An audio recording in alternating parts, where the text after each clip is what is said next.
Hello, and today in Luke we look at the time when Jesus starts to send out the 72.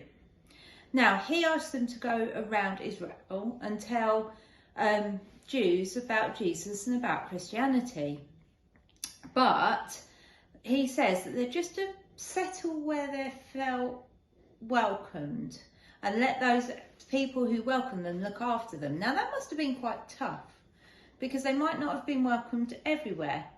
And sometimes your superhero might not be welcomed everywhere. And your superhero uses his cape to fly in and out of situations when he's serving God. Now, if we look at Romans, it says just because sometimes life's hard doesn't mean you've not got a job to do.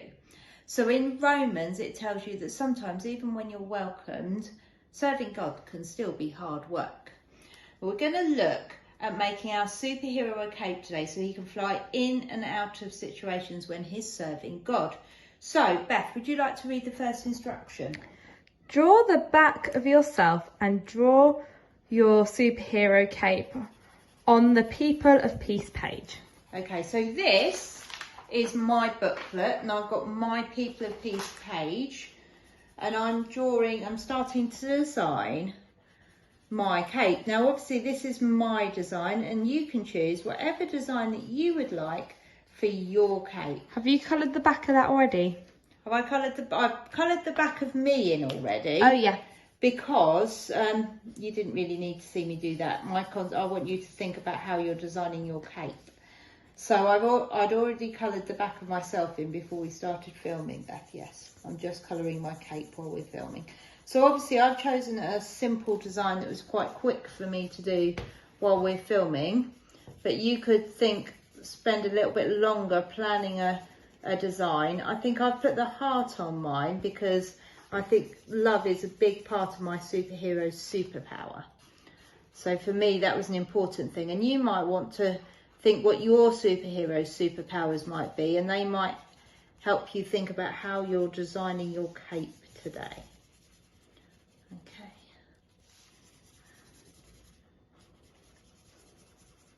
There we go. So that's step one pretty much done, Beth. Do you want to read step two?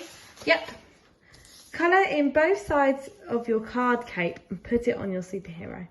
Okay. Oh, so you're on the card cape now. So I'm on the card cape now. So I'll do a similar design to the one that I've done in my booklet.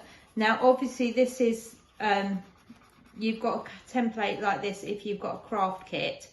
But if you would like to use this as a template to draw more, you can, and you could have different capes for different adventures or just for different days of the week if you'd like for your superhero. They don't just need to have one cape, like you could have made a second mask last week if you wanted to.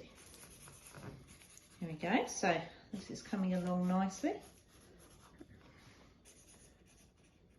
Now obviously I'm using felt tips, but you could use paint or colouring pencils or whatever you wanted to really, if you chose to do it in a different way. Or crayons might be quite useful for something like this actually, because they're nice and bright.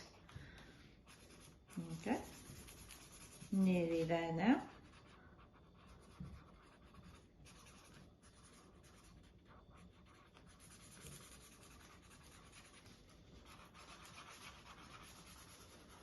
I wonder where my superhero is going to fly with his cape this week. Perhaps he'll come and help me at school. I don't know. Or maybe it's a she. I hadn't thought that far. Right, here we go. So I've already coloured in the other side of my cape. So here is my superhero's cape. Now, to put it on your superhero, you just need to use the tabs. So it should slot in around your superhero's neck, and then you can fold the tabs like this, and you've got your superhero now with a mask and a cape. And can you just turn around to do step 3, Beth? Yep. So step 3 we're going to have every week. So draw a cartoon strip or write some questions about your superhero on their cape. And their cape. So it'll be interesting to find out where your superhero goes this week and how your superhero uses their cape in a cartoon. Or you might write some questions asking the superhero why they have a cape and what they use it for. And that's this week's craft.